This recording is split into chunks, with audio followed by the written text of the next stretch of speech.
when was the first time or the first place you heard about that whole drum and bass thing? The whole drum and bass thing. Well, I guess it was kind of a progression. Like, as a kid, I was always into electronic music that you know, a lot of my friends weren't into. So like stuff like planet rock, electro stuff, and then kind of followed it on to, you know, like hip hop and, you know, techno, the Belgium hardcore stuff, and yeah, it's just a progression from there, really. I think the music just progressed as technology progressed as well. So yeah, it wasn't like I specifically found drum and bass. But maybe there was something like a special track or a special producer or label that just inspired you or give you such an influence on your drum and bass style or new music? Okay, yeah, definitely. I'd say Steve Digital was probably it. There was a particular point where he was literally on fire. Like the stuff that he was making just really inspired me. Just in terms of the rhythms that he was producing, like yeah, you know, just the whole dub kind of sound that he was kind of pushing. So that was, and I'd say tracks wise, Gate Man that he made and Deadline. Those two probably, yeah, that was probably a defining moment for me, definitely. And what as a whole makes drum and bass or bass music for you as the special and the interesting music style?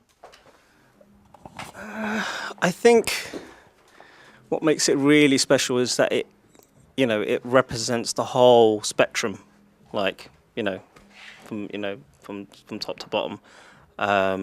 And you know, you can really explore with frequencies and that you perhaps can't with other forms of music. And obviously the bass goes as low as possible till it doesn't exist anymore. So I think that those are probably the main reasons. So you said that you have listened to hip hop, to techno music. So what styles of music do you listen now to instead of drum and bass? At the moment, I've been following, there's a band called the Irrepressibles. There's a lot of punk stuff. Like, I've always followed Sonic Youth, but there's a lot of bands that are kind of like gone on from there as well that I kind of follow. So anything that's kind of discordant, you know, that maybe to the masses doesn't make sense, I find appealing, and maybe I love music that's not successful. So let's go on to some personal stuff. You studied music technology at university. I guess that's something very interesting.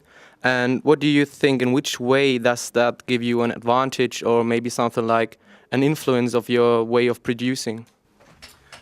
Okay, in terms of education, I would say, you know, there might be a few things that I learned by being at university, but the most important factor was that it put me with people who were like-minded individuals that were, you know, like really challenging technology, trying to get, you know, desired results that they really wanted. And it was like, I mean, I studied, when I was at uni, that was 94 to 97. And at that point, luckily in my class, there was Genotype, and there was a guy called Artemis who used to record on Good Looking. And yeah, so there was three of us, and we'd all, you know, Justin introduced me to kind of Music House, and because it was next door to his house and where they would cut dub plates and stuff. So I guess by going to uni kind of in a weird way, not really through academia, it was more kind of just, you know, colleagues that you kind of met that were in this at the same period that you are in time, you know, like buying equipment, what's the best sampler to buy and so forth. Do you get, I mean, so at that point it was kind of like, I think the industry was still learning itself. There was nothing written in textbooks that could teach you, you know, the future as such. So yeah, I guess it was just the relationships and the friends I made at that period of time. Do you have something like a prepared set, or do you just let it flow, just going in and search for the track you want to listen to now, or is there something like a preset? Okay. Sometimes, you know, like I'll do a bit of research of where I'm playing, and then I have in my head, you know, I'll open with this, or the first 3 tracks will be this. But more often than not, I tend to go with, you know, with how the night's going as such and how I feel, because I think, you know, you can't plan too much. I mean, there's an engaged relationship that you have with the crowd as such. Not to say that you pull out party tunes for the whole night, but like, you know, that you kind of there's a vibe that you have, and it's like it's important to kind of like identify that and maybe, you know, add to that in some way, you know, or play a few tricks and, you know, teach them a few lessons as well, you know, along the way. And most of my sets consist of like, I mean, 95% of it's my material. Then there's atmosphere beds, or you know, like music from soundtracks and stuff like that, things that I'm really into that I follow, and also tracks that perhaps you know, never got completed. So like there's 64 bar loops of stuff that will just never come out, but they're special to me in an unfinished way as such. So it's a mixture of all those things, really. So last question, where do you get your inspiration from for new tracks or new tunes? That's quite easy. I try not to follow trends, and I try not to follow, you know, the backdrop or the genre that I'm closely associated with. I tend to look at all the influences that got me into music in the first place.